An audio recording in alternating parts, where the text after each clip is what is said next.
Arrivée en France en mars après avoir quitté la Côte d'Ivoire en passant par le Niger, la Libye et l'Italie, la Mata risque désormais l'expulsion. Du repos après un accouchement mouvementé. La Mata Karamoto, jeune maman de 28 ans, a raconté samedi 23 juin à BFM TV les circonstances de la naissance de son fils Mohamed, né lundi à bord d'une rame du RER A. La jeune femme se rendait chez sa cousine avec ses 2 premiers enfants lorsqu'elle a commencé à se sentir mal. Vu que ça n'allait pas, j'ai commencé à crier au secours. Puis, j'ai vu la dame monter, accompagnée d'une autre, qui m'ont aidé à accoucher, raconte la Mata Karamoto. J'ai crié, j'ai dit, ça arrive. J'ai enlevé mon pantalon, et j'ai accouché, ajoute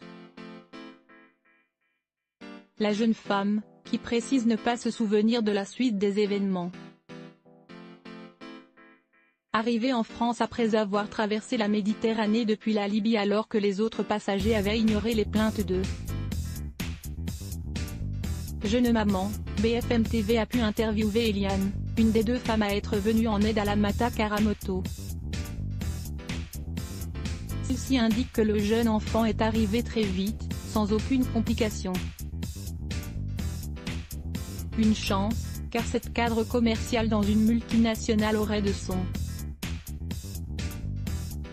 aveu était totalement démunie si un problème était survenu.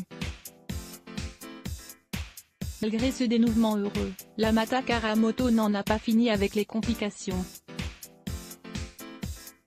Arrivée en France en mars après avoir quitté la Côte d'Ivoire en passant